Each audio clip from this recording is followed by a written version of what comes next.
Jadi per hari ini kita punya data ya, bahkan setelah Partai Demokrat keluar dari koalisi perubahan, itu masih banyak pendukung Partai Demokrat yang memilih Mas Anies, kisaran 42%.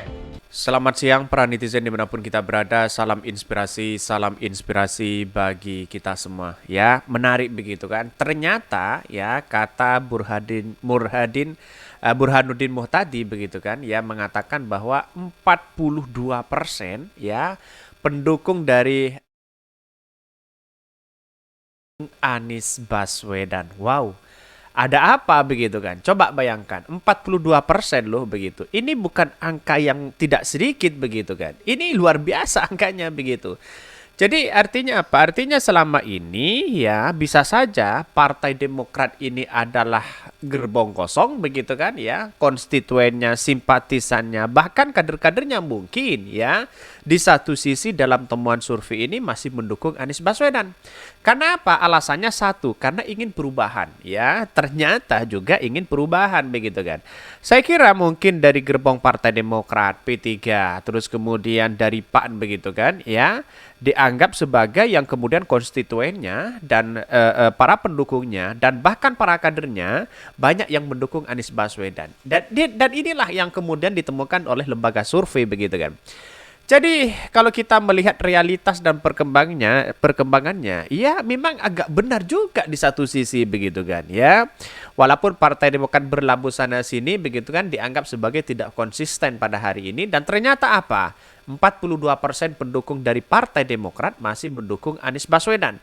Ini menunjukkan yang sangat luar biasa begitu kan ya, ternyata begitu yang digaungkan selama ini begitu gabung kepada Pak Prabowo mungkin di satu sisi hanya para petinggi-petinggi partai saja begitu kan ya, tetapi lihat saja realitas dan perkembangannya masih kepada Anies Baswedan. Ini sangat luar biasa begitu kan.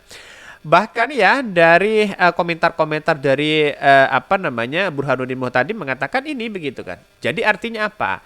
Saya sih ya nggak terkejut, arus bawah ya tak termakan dengan drama ya telenovela elitnya katanya begitu ya. Ini dari komentar-komentar netizen begitu kan. Tambah gemuk aja kan ini.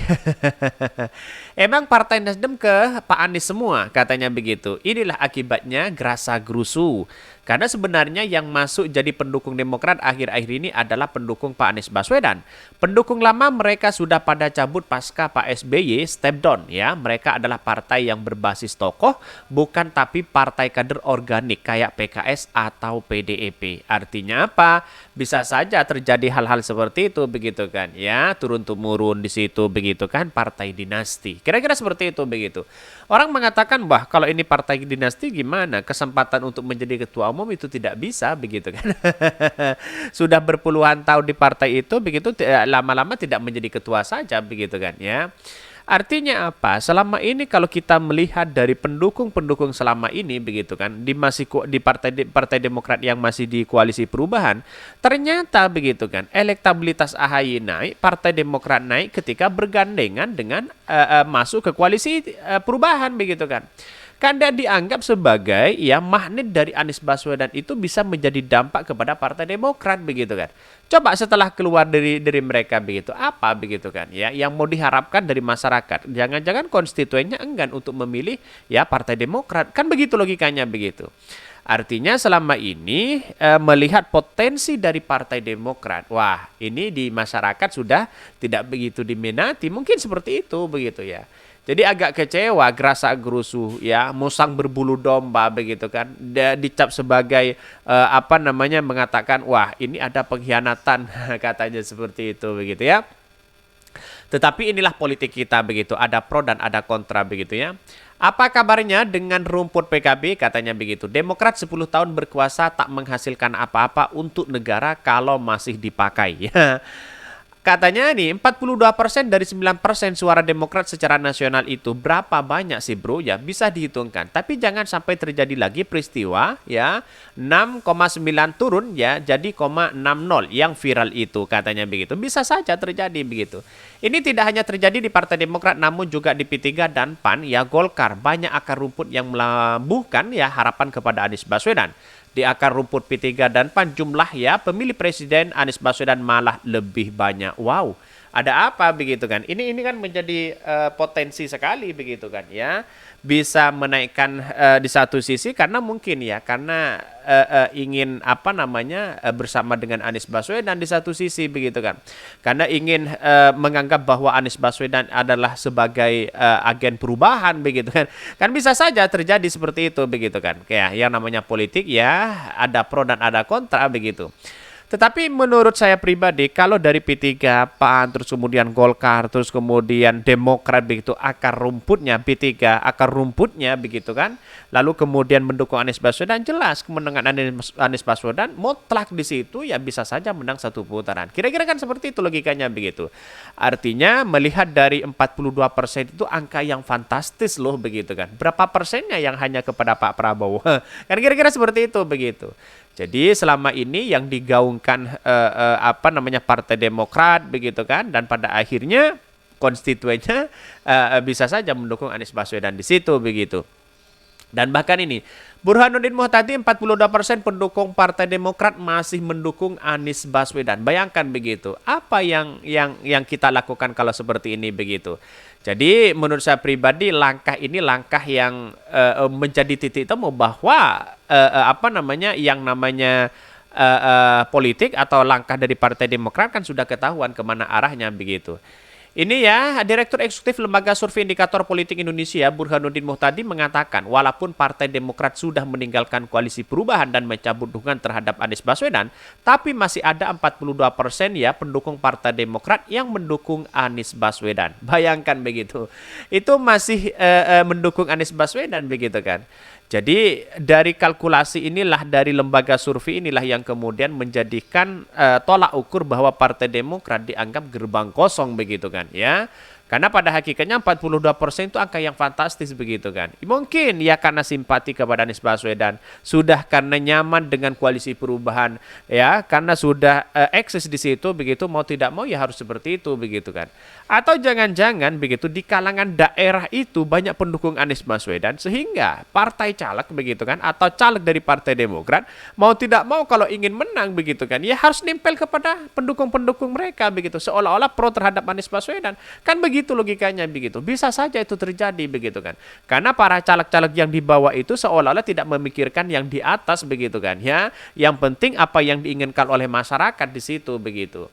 Jadi inilah yang harus kita amati sebagai apa namanya Partai Demokrat yang kemudian ya 42% itu saya kira wah jauh sangat tinggi sekali begitu. Maka kok bisa begitu kan? Bahkan di satu sisi mengatakan ini ya kisaran 42% pendukung Partai Demokrat masih memilih Anies Baswedan ya dan 30% kepada Prabowo ya. Padahal ini sudah masuk ke koalisi ya Demokrat begitu kan. Demokrat masuk ke koalisi Pak Prabowo di situ. Artinya 32% kan kecil begitu kan ya. Bagaimana kalau jadinya kalau Pak Prabowo ini tahu terhadap lembaga survei ini, koalisi dari partai Prabowo kalau tahu gimana begitu kan? Ya, wah ini kok kecil sekali Partai Demokrat begitu kan. Bisa saja apa yang saya katakan kemarin, Partai Demokrat itu dibutuhkan tapi tidak diharapkan. Bisa saja seperti itu begitu. Jadi inilah politik kita begitu kan. Ada asumsi bahwa ya Partai Demokrat dianggap hanya kepengurusan saja para petinggi-petinggi mereka begitu kan. Tapi lihat dari Rapimnas kemarin kok banyak begitu kan. Tapi ya kader wajar lah, kader itu kan afiliatnya ke seperti itu. Tapi konstituennya dari simpatisannya mungkin di satu sisi yang suka kepada Partai Demokrat mungkin beralih kepada Anies Baswedan dan inilah yang menjadi keuntungan bagi Anies Baswedan di situ begitu ya. Bahkan di satu sisi dia mengatakan mau SBY turun gunung sekalipun ya, bahkan setelah Demokrat menyatakan keluar dari koalisi perubahan, meski elitnya sudah mengatakan bercerai, tapi sebagian besar konstituen Partai Demokrat tetap masih mendukung atau memilih Anies Baswedan. Burhanuddin Muhtadi 42% konstituen Demokrat ia tetap memilih Anies Baswedan. Bayangkan itu. Artinya apa? Artinya selama ini ya konstituen yang di bawah begitu kan tidak bisa dibohongi. Masih memilih ya Anies Baswedan kan untuk menjadi capres ya di pemilu di 2024 di situ begitu. Karena yang dibawa itu tidak melihat bahwa peran dari Partai Demokrat sendiri begitu. Yang dilihat mereka itu adalah bagaimana ya caranya begitu ya, perubahan yang digaungkan di situ merupakan kesejahteraan. Ya, kan Anies Baswedan itu kan gagasannya adalah perubahan dan perbaikan di situ begitu. Ya, masyarakat itu masih nempel ke situ begitu kan. Artinya, kalau ini diperbaiki bersama-sama, perubahan bersama-sama, ada kesejahteraan juga, ada dampak kepada pribadi mereka begitu. Daripada ikut Partai Demokrat sana sini yang ujung-ujungnya sama dengan rezim Pak Jokowi, Pak Prabowo nempel kepada Pak Jokowi, ya, Pak Ganjar juga nempel kepada Pak Jokowi, ujung-ujungnya seperti itu, mungkin simpatisannya merasa bahwa wah, ini berikan kesempatan aja kepada Anies Baswedan. Bisa saja kan seperti itu begitu. Jadi artinya pola pikir masyarakat sekarang itu cerdasnya luar biasa begitu kan, sehingga orang-orang akan melihat bahwa potensi dari Anies Baswedan itu sangat berpengaruh sekali begitu ya.